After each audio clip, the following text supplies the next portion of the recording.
Hello and welcome back my dear students. आप सबों को फिर से अपना यूट्यूब चैनल माँ आशा IAS पॉइंट में स्वागत है। माय डियर स्टूडेंट्स, आज की इस वीडियो में मैं आपको 12th इंग्लिश के पोइट्री के first chapter sweetest love I do not गुई के एक समरी बताने जा रहा हूँ।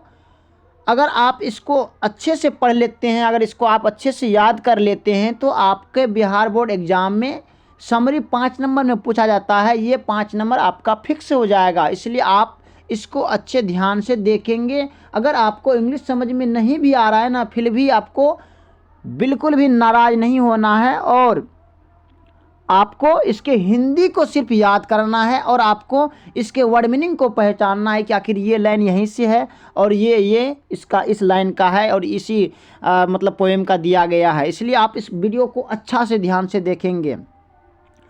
देखिए, sweetest love I do not गुई, इसका हिंदी होता है कि मेरी महबूबा मैं नहीं जा रहा। इसका हिंदी होता है मेरी महबूबा मैं नहीं जा रहा, जिसको जॉन डन जी ने लिखे हैं। Sweetest love I do not गुई, जिसको जॉन डन जी ने लिखे हैं। अगर आपने चैप्टर नेम और राइटर नेम याद करने का देहाती ट्रिक नहीं देखे हैं तो प्लीज़ आप हमारे प्लेलिस्ट में जाइए और वहाँ पे हिंदी और इंग्लिश दोनों का देहाती में बिल्कुल ट्रिक दिया गया है। आप जा कर के देखिए, आपको रटना नहीं पड़ेगा, बिल्कुल आपको याद हो जाएगा। तो इसका जो है ना, चलिए समरी पहले इसको याद करते हैं। तो लिखेंगे कि sweetest love I do not go is a very beautiful poem composed by a great metaphysical poet John Donne. तो इसका हिंदी क्या होगा कि मेरी महबूबा मैं नहीं जा रहा एक सुंदर कविता है जिसे महान आध्यात्मिक कवि जॉन डन के द्वारा संकलित किया गया है, यानी कि लिखा गया है। अब आगे लिखेंगे, इन दिस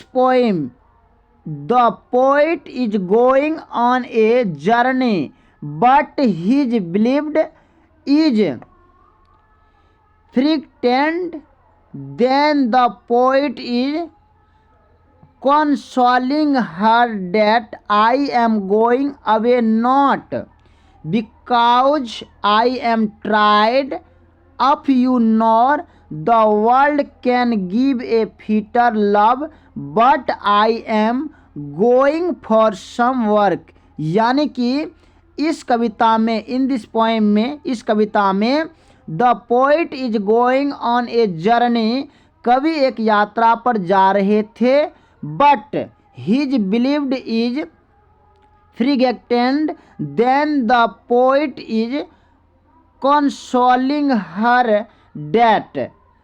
कहते हैं कि लेकिन उनकी पत्नी डरी हुई है, तब कवि उसे समझाते हैं कि मैं दूर इसलिए नहीं जा रहा हूँ कि मैं तुमसे थक गया हूँ और न ही इसलिए जा रहा हूँ कि a fitter love but I am going for somewhere, कि ये दुनिया तुमसे अधिक मुझको प्यार देगा, बल्कि मैं कुछ काम के लिए बाहर जा रहा हूँ।